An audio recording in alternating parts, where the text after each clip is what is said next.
अस्सलाम वालेकुम dear viewers. मैं हूं मोहम्मद तकी और आप देख रहे हैं quantitative and analytical reasoning channel. दोस्तों, आज का मेरा मौजू है how to prepare junior auditor test. जैसा कि आप तमाम लोगों को मालूम है कि सीजीए ने यानी कंट्रोलर जनरल अकाउंट्स ने हाल ही में 500 से ज्यादा जूनियर ऑडिटर की पोस्टों की एडवर्टाइज की थी। सबसे पहले हम जूनियर ऑडिटर की जो जॉब स्पेसिफिकेशन है उसको देखते हैं, उसको डिस्कस करते हैं। ये जूनियर ऑडिटर्स जॉब है वो बीपीएस 11 की है। इस कॉलम में आपको जो रीजनल कोटा है वो आपको मिलेगा। यहाँ पे एक चीज मैं आपको बताता चलूं कि यहाँ पे मैंने 45 जो नंबर ऑफ पोस्ट है ये मैंने सिर्फ एक कॉलम को उठाया है, ठीक है। इसके अलावा आप जब आप सीजीए की वेबसाइट पे जाएंगे तो आपको सारी पोस्ट की जितनी भी पोस्टें हैं 500 से ज्यादा उन सारों की आपको डिटेल्स मिल जाएगी। इसके अलावा यहाँ पे एज लिमिट हम देखें तो कम अज कम 18 ईयर यानी जो मिनिमम है और मैक्सिमम 25 ईयर्स है, ठीक है। और एकेडमिक जो क्राइटेरिया है वो ये है कि आप कम से कम second class bachelor degree in commerce हो, ठीक है, यानी आपकी बीकॉम की डिग्री होनी चाहिए। फिर इसके अलावा आपके पास कंप्यूटर के बारे में आपको नॉलेज हो। कम से कम आपकी जो टाइपिंग स्पीड है वो 30 वर्ड पर मिनट है। अब आते हैं हम एक्सपेक्टेड सिलेबस में। एक्सपेक्टेड सिलेबस को मैंने 4 सेक्शन में डिवाइड किया है, यानी जो पेपर बनेगा यानी जूनियर ऑडिटर की जो पेपर बनेगा वो इन हिज सेक्शन के अंदर जो फर्दर टॉपिक्स दिए गए हैं उन्हीं से ही बनेगा।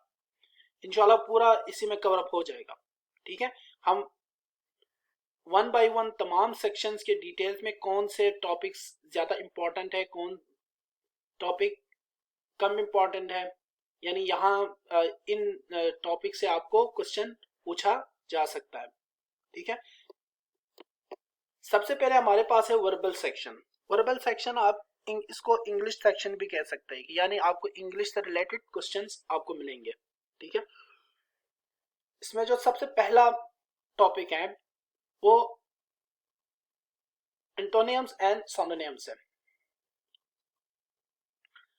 पाकिस्तान में जितने भी जो रिटन बेसिस पे जो टेस्ट होते हैं, चाहे मल्टीपल चॉइस क्वेश्चन पेपर हो चाहे आपकी राइटिंग हो, ठीक है, राइटिंग बेस पे हो, उसमें एक छोटी सी जॉब से लेके आपको सीएसएस तक एंटोनिम्स एंड सिनोनिम्स के आपको क्वेश्चंस मिलेंगे।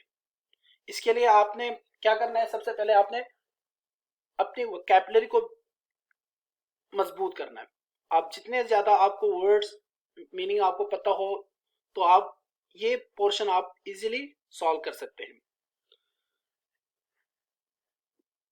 सेकंड ऑप्शन है एनोलॉजी। एनोलॉजी में ये होता है कि आपने दो चीजों के रिलेशनशिप को आपने मालूम करना है, ठीक है। फॉर एग्जाम्पल डॉक्टर का पेशा है वो हमेशा किस चीज को डील करता है, दवाइयों से, उसका मेडिसिन से उससे का काम है, ठीक है। और इसी तरह कारपेंटर का काम किसके साथ होगा, लाजिमी बात है वो लकड़ी के साथ ही होगा।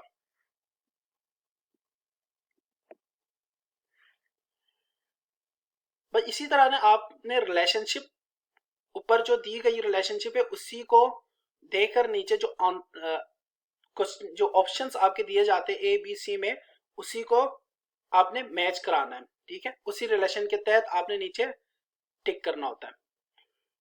इसमें तकरीबन कोई 15 से 16 टेक्निक्स है, यानी मुख्तलिफ रिलेशनशिप है। इंशाल्लाह हम जब अलग वीडियो बना लेंगे एनालॉजी के बारे में तो इंशाल्लाह उसमें डिफाइन कर लेंगे, उसको बिल्कुल उस डिटेल में हम डिस्कस करेंगे।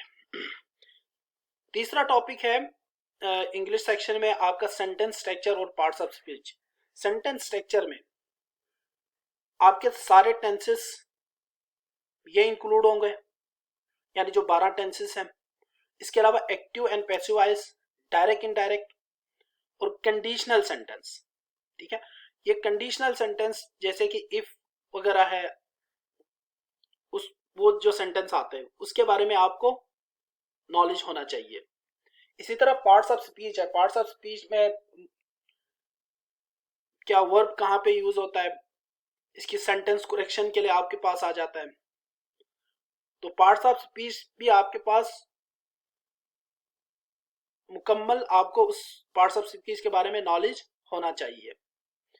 यानी इसके अलावा जो थर्ड टॉपिक है रीडिंग कंप्रीहेंशन, ये ज्यादा इंपॉर्टेंट नहीं है लेकिन पॉसिबिलिटी है इसके भी क्वेश्चन आने के। एक पैराग्राफ यूजुअली आपको दिए जाएंगे, उस पैराग्राफ में कुछ क्वेश्चंस आपको नीचे दिए जाएंगे, उसी पैराग्राफ को पढ़ के आपने उसको सॉर्ट आउट करना है। ठीक है, तो ये इतना मुश्किल भी नहीं है, लेकिन बंदा थोड़ा सा माइंड रख के पढ़े तो इजीली आपके जो नीचे जो सवाल दिए जाएंगे वो आपको इजीली सॉल्व कर सकते हैं। इसके अलावा इडियम्स एंड फ्रेजल वर्ब है।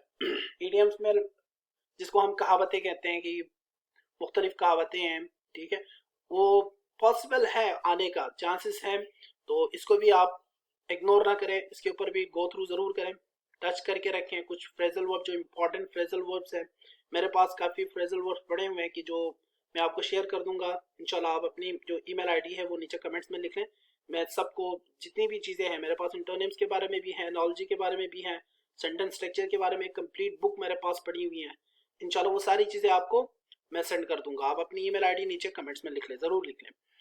इसके अलावा वन वर्ड सब्स्टिट्यूशन है, ये भी इम्पॉर्टेंट है लेकिन मुश्किल लग रहा है क्योंकि एक छोटा सा सिलेबस में आपको इतनी सारी चीज़ें इंक्लूड करें मुमकिन है, लेकिन कोशिश आपने यही करनी है इन सारों को आप टच करके चले जाएं।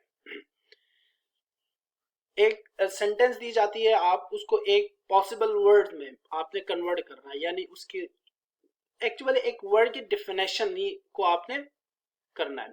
ठीक है, इसके अलावा होमोफोन्स है। होमोफोन्स में को हम पेयर ऑफ वर्ड्स भी कह सकते हैं कि यानी इनकी जो दो या दो से ज्यादा ऐसे वर्ड्स होंगे जिनकी प्रोनाउंसिएशन आपकी सेम होती है और वो मीनिंग में या उसके स्पेलिंग में डिफरेंट होता है।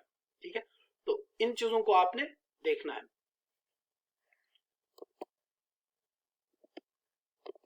सेकंड सेक्शन में क्वांटिटेटिव सेक्शन है। ठीक है, ये मैथमेटिकल पोर्शन है, मैथ का पोर्शन है।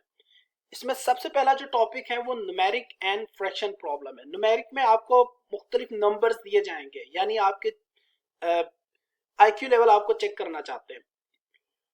न्यूमेरिक में आपको ये हो सकता है कि एक सीरीज नंबर सीरीज दी जाएगी, फॉर एग्जांपल 2 है, 2 के बाद 4 है, 4 के बाद 8 है, 8 के बाद 16 है, 16 के बाद अब आपने डिफाइन करना है 16 के बाद क्या आएगा। अब 2 को 4 आया, 4 के बाद पहले सबसे 2 को मल्टीप्लाई 2 से, फिर 4 आएगा, 8 आएगा, फिर 16 आएगा।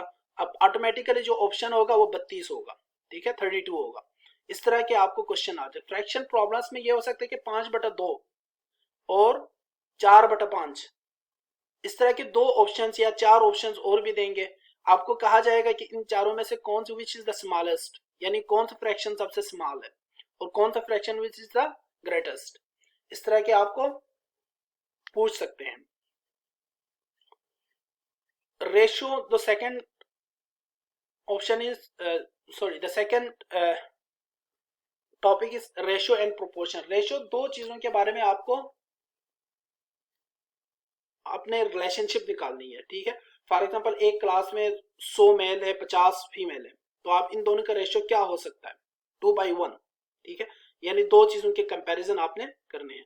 प्रोपोर्शन जब मुख्तलिफ रेशियोज होंगे, यानी 2 से ज्यादा रेशियोज है, 2 से ज्यादा चीजों के बारे में आप कंपैरिजन करना शुरू करते हैं तो वो प्रोपोर्शन बन जाता है। इसको बाकायदा एक फार्मूला है जिसमें मुख्तलिफ, इसके अंदर भी 2-3 टॉपिक्स है। डायरेक्ट प्रोपोर्शन क्या होता है, इनडायरेक्ट प्रोपोर्शन क्या है, इनवर्स प्रोपोर्शन आता है, ठीक है, कंपाउंड प्रोपोर्शन आता है। ये 3-4 प्रोपोर्शन है, लेकिन ज्यादातर डायरेक्ट और इनवर्स प्रोपोर्शन ज्यादा के क्वेश्चन ज्यादा आते हैं।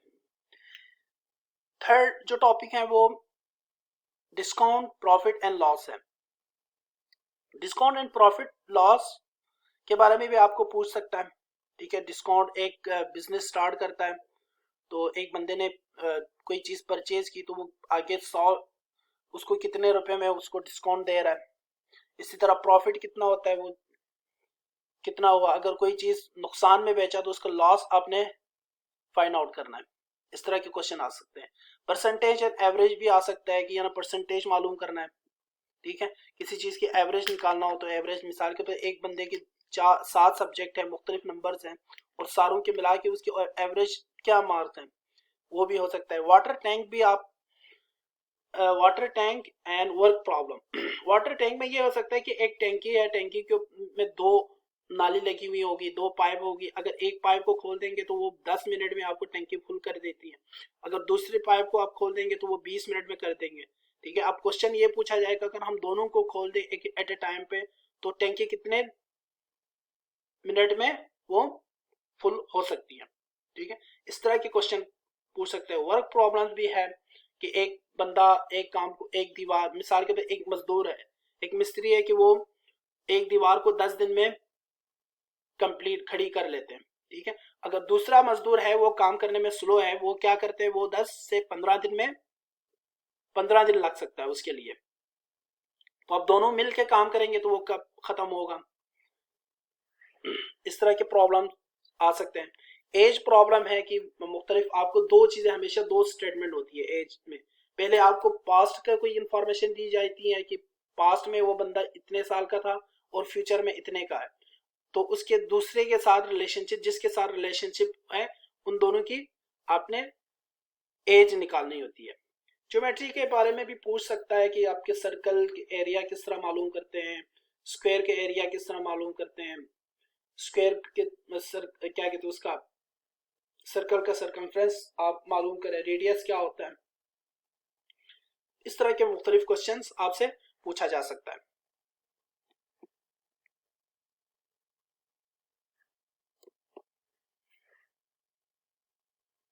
तीसरा जो पोर्शन है वो सब्जेक्ट से रिलेटेड क्वेश्चन है, जिसमें आपकी अकाउंटिंग है। इनमें बेसिक बेसिक चीजें आपको पूछी जाएगी। बेसिक में फॉर एग्जांपल अकाउंटिंग पॉलिसीज क्या है, अकाउंटिंग के डेफिनेशंस के बारे में या प्रिंसिपल्स के बारे में पूछी जाएगी। इसी तरह ऑडिटिंग की क्या मुख्तलिफ जो क्या कहते हैं डेफिनेशंस है, ऑडिटिंग है, प्रोसीजर क्या होता है, ऑडिट किस तरह करते हैं, ऑडिट की स्केल, ऑडिट क्या है, इन चीज़ों के बारे में आपको पूछा जाएगा। फिर उसके बाद कास्ट अकाउंटिंग है, कास्ट अकाउंटिंग के भी इसी तरह मटेरियल क्या होता है, इनडायरेक्ट मटेरियल क्या है, डायरेक्ट लेबर क्या है, एफओएच क्या है, इस तरह के मुख्तलिफ क्वेश्चन पूछ सकते हैं। बेसिक इकोनॉमिक्स के बारे में भी थोड़ा सा देख के चले जाएं तो इसको गो थ्रू करें, ठीक है। इसके अलावा बेसिक आईटी के बारे में आपकी इंफॉर्मेशन जरूर होनी चाहिए, ठीक है। और इसके अलावा एमएस ऑफिस में ज्यादा इंपॉर्टेंट एमएस वर्ड और एमएस एक्सेल है। इनको, इनके बारे में भी आपको क्वेश्चन, इंशाल्लाह हम फर्दर सारे जब इनके बारे में अलग अलग से वीडियो बनाएंगे तो हम इंशाल्लाह सब चीज डिस्कस कर लेंगे। जो फाइनल है वो जनरल नॉलेज है, करंट अफेयर्स है। करंट अफेयर में सबसे पहला जो है कूलेस्ट, हाईएस्ट या लोवेस्ट चीज है, यानी सबसे कूलेस्ट जगह कौन सी है, हाईएस्ट जगह कौन सी है, लोवेस्ट जगह कौन सी है। पाकिस्तान में भी पूछ सकते हैं, बाहर में भी पूछ सकते हैं। बिगेस्ट और टॉलेस्ट पूछ सकते हैं, टॉलेस्ट क्या बिल्डिंग कहाँ पे है। स्मॉलेस्ट क्या कहते सिटी कौन सी है पाकिस्तान में, हाई लार्जेस्ट सिटी कौन सी है, by population, by area. Oldest चीज है पाकिस्तान में या आउट ऑफ वर्ल्ड में भी पूछ सकते हैं। दूसरे नंबर पे वर्ल्ड ट्रेड यूनियंस और ऑर्गेनाइजेशन, जैसे कि for example world trade organisation है। इसके अलावा सार्क्स है जो साउथ एशिया की जो कॉरपोरेशन है, शंघाई कॉरपोरेशन है, ठीक है। इसके अलावा ब्रिक्स है। मुख्तलिफ जो इनके बारे में जो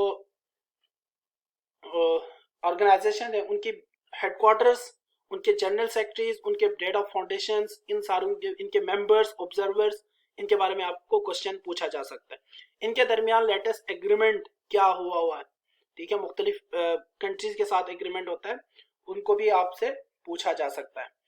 पाकिस्तान करंट अफेयर्स के बारे में बहुत इंपॉर्टेंट है, मुल्क में क्या हो रहा है, पाकिस्तान की इकोनॉमी क्या इस वक्त कहाँ पे है, कितने इनफ्लो है, कितने क्या कहते हैं इसमें करंट अकाउंट में क्या मसला आ रहा है,